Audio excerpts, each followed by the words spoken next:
Thank you.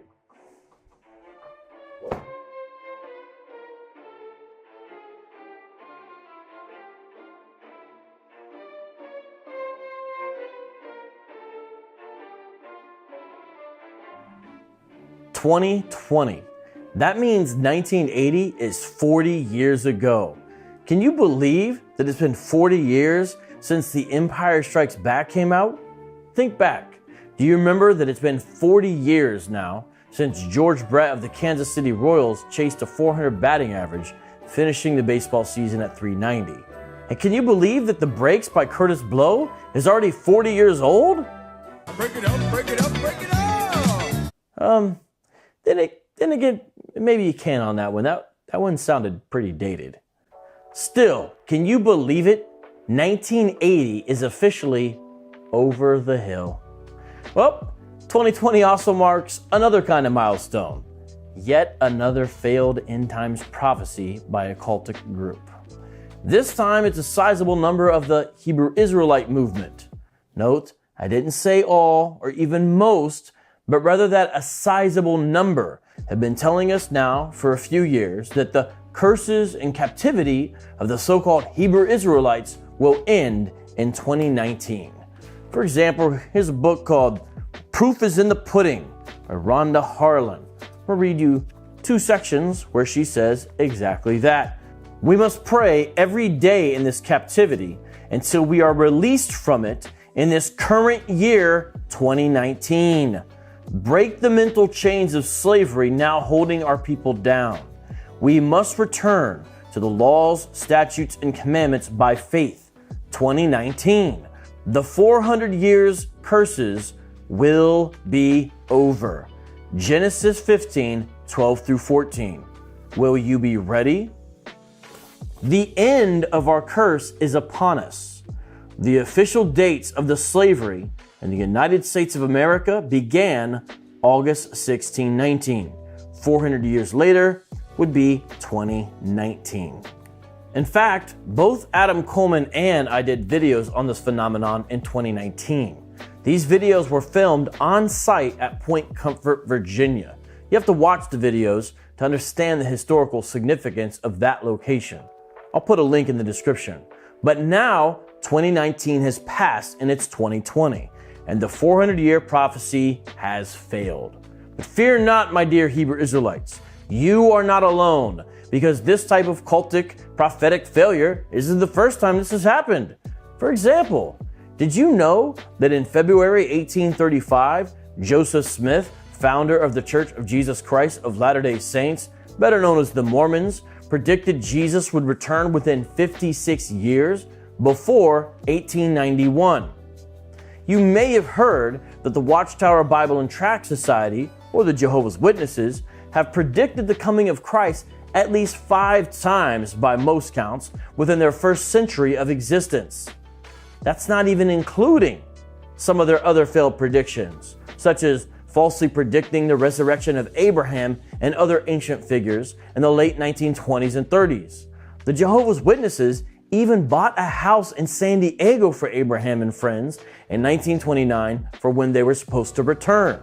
It was called Beth Sarim. It was called the House of Princes, which they later sold in 1942. This time, however, the false prophecy falls at the feet of certain members of the Black Hebrew Israelite community.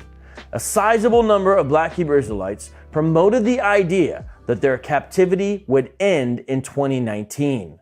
Some Black Hebrew Israelites who promoted this idea insinuated the return of Christ and ensuing judgment would be the mechanism by which this would happen. Other Hebrew Israelites disagreed with that aspect. For example, Elder Shadrach Porter, leader of a Toronto-based group of Hebrew Israelites, mocked this version of the 400-year prophecy being promoted by some of his fellow co-religionists in an interview which has almost 160,000 views at the time of this recording. End of the 400 years, what are we looking at? The Messiah coming? What is going to happen at the end of the 400 years? Oh, we hear that all the time. All you need to go is go on YouTube. And hear the Messiah coming. Mm-hmm. But when the man Jesus was asked the question, he said he doesn't know. other Hebrew Israelites claim 2019 will mark the restoration of God's people in some significant way.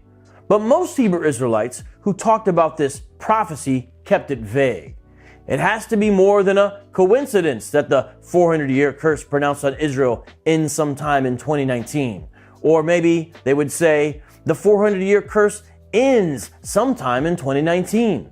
Or they might say something big is going to happen to fulfill this prophecy. Or our captivity will end in 2019. Or time is almost up. But they never clearly defined what they meant.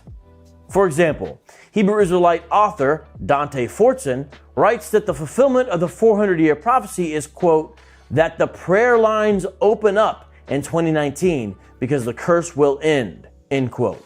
And, quote, the only thing you should expect is that sometime in 2019, we can start calling out to the Most High again as a people. In one of his multiple videos discussing the 400-year prophecy, Fortson implies part of the fulfillment of the prophecy will be a, quote, shift in attitude towards true Israel, end quote. In the same video, Fortson hints that events such as the president of Ghana announcing 2019 as the year of return may indicate that the Black Hebrew Israelites of America must first go into Africa before they return to the land of Israel, as if perhaps West Africa could be equivalent to their own wilderness journey. Fortson, along with many other Black Hebrew Israelites, also seems to believe that current talk about reparations could be a possible fulfillment of Genesis 15:14. And also that nation, whom they shall serve, will I judge, and afterward shall they come out with great substance. It's stuff like this that has helped Dante earn a well-deserved nickname, 400 Years Fortson. By this time, you're probably wondering, how did the Hebrew Israelites who promoted this now failed prophecy come up with this date? Honestly, it's kind of confusing. Seriously, you'll see what I mean. But here we go. Almost all Hebrew Israelites who touted 2019 as an especially prophetic year began in Genesis 15:13. And he said unto Abraham, know of a surety that thy seed shall be a stranger in a land that is not theirs, and shall serve them, and they shall afflict them 400 years. The next move some proponents of the 400-year prophecy make is to argue that the descendants of Abraham did not experience 400 years of slavery in Egypt. For example, in this book, Hebrew Israelite by 5 Undeniable Proofs by Dr. Trevor Udenis, he says that exact thing. To whom does the probability of the curses refer? Genesis 15:13-14. 400 years of slavery in Egypt wasn't it? The answer is no, because they were not in Egypt for 400 years under a wicked Pharaoh, or in slavery for 400 years, but we were. I've heard directly with my own ears many Hebrew Israelites explicitly blame the movie The 10 Commandments for belief in the 400 years date, seemingly ignoring a possible confirmation of that number, Acts 7:6. And God spake on this wise, that his seed should sojourn in a strange land, and that they should bring them into bondage, and entreat them evil 400 years.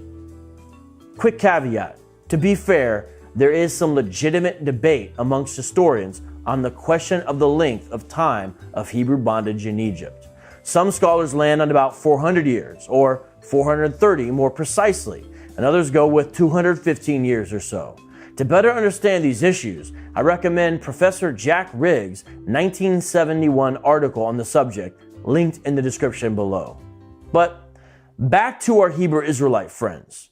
The specific Hebrew Israelites who are proponents of the 400 years prophecy continue their argument this way.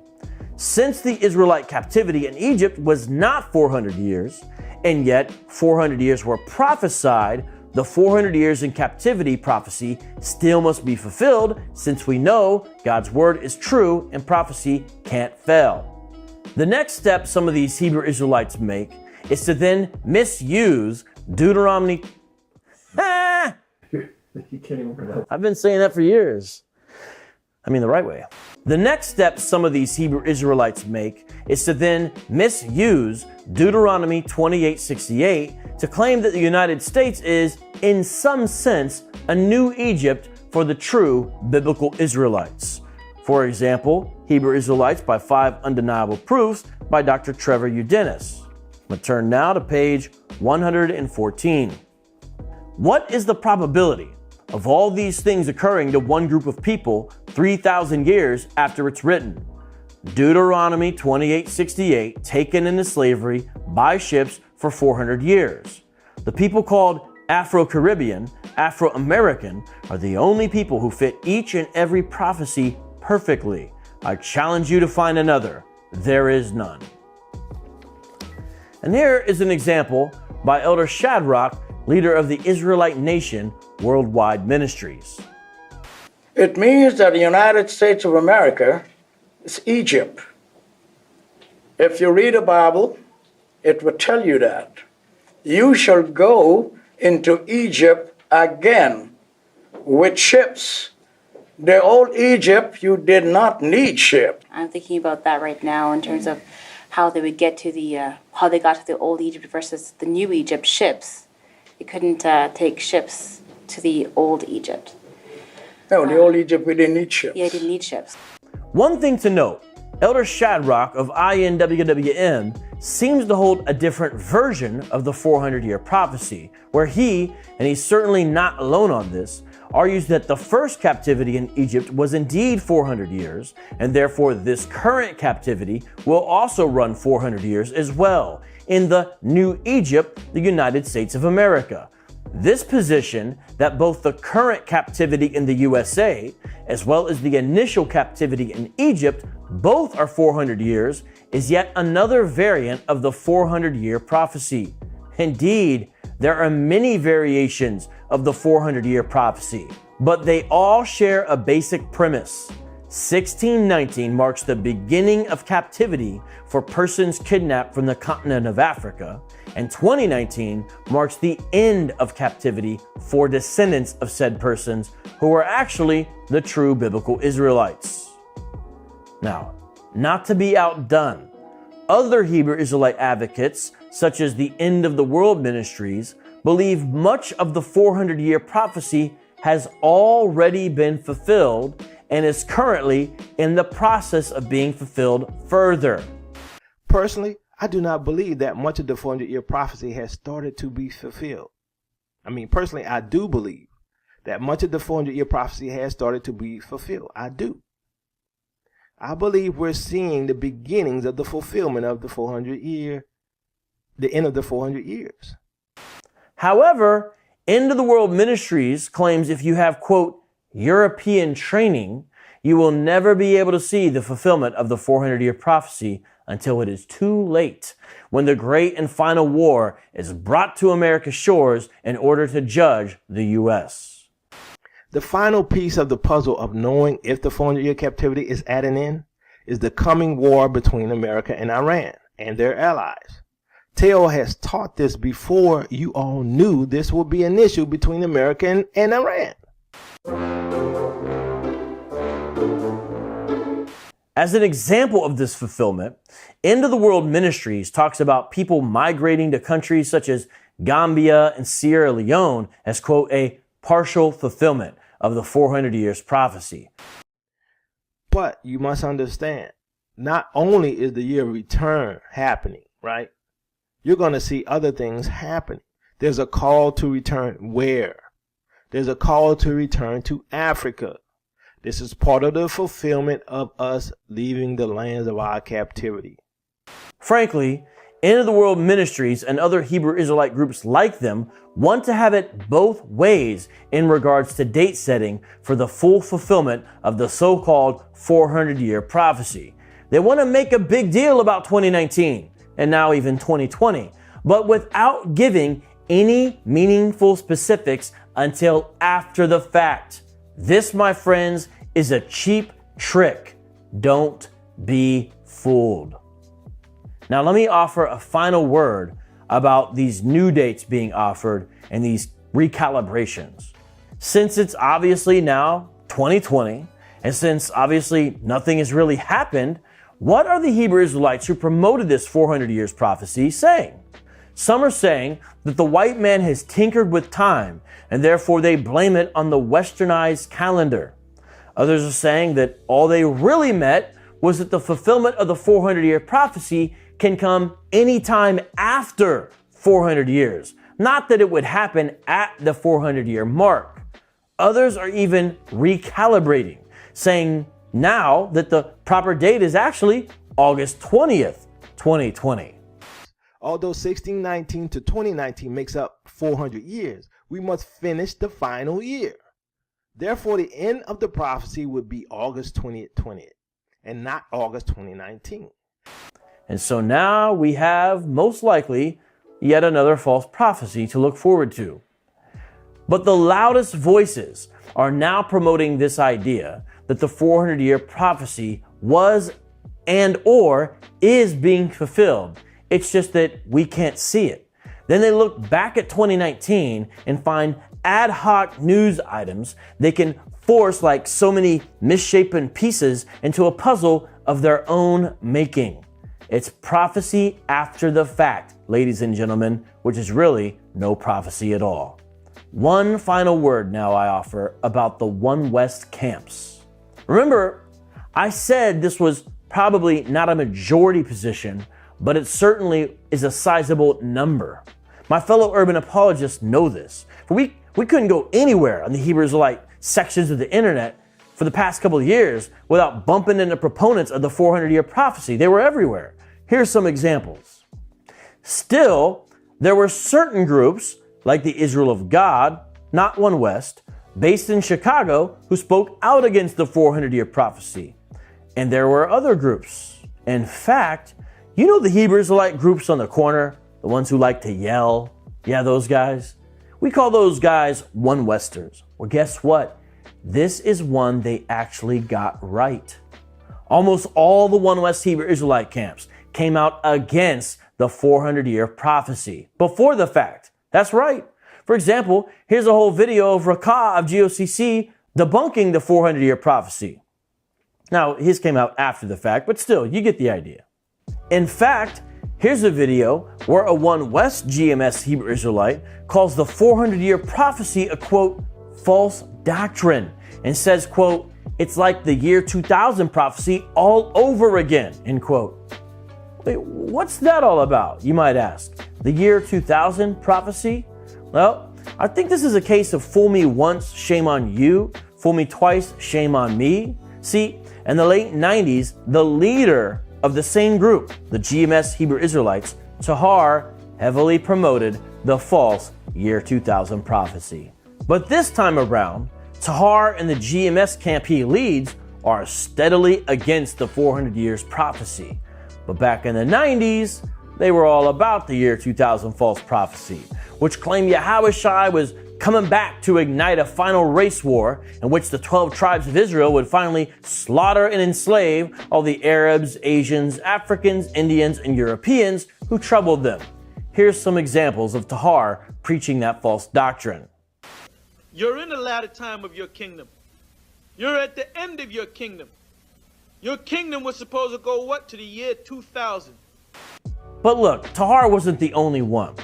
Almost all of the One West Hebrew Israelites promoted the false year 2000 prophecy in the year 2000. In fact, I think I'll end this video with a brief montage of this false prophecy. You'll see various clips. That's all for now. Maybe I'll see you again, though, on August 20th, 2020. Until then, Vocab Malone signing out. Oh, and be sure to like this video, share this video, please subscribe to the channel as well, and now enjoy these clips of Hebrew Israelites promoting the false year 2000 prophecy in the 90s. Face of the earth by the year 2000 is talking about judgment day. And he's coming back. And he's going to take down the white man, the Edomites. That's why your Pope is down in the ground. It's going to happen by the year 2000. You really? That's it. As America's going to be wiped off the face of the planet Earth. That's going to take place before the year 2000. That's right. That's going to take place before the year 2000. That's right. That's going to take place before the year 2000. That's right. America has less than 628 days yet America has less than 628 days. America has less than 628 days before this country is taken out in thermonuclear destruction. This kingdom, America, is going to be destroyed before the year 2000. And all you so-called white people, your condemnation, you are condemned to what? Hell. And you're going to be in hell, you're going to be oppressed before the year 2000. Christ is going to come back. Museum America is going to be destroyed before the year 2000 by thermonuclear destruction. We must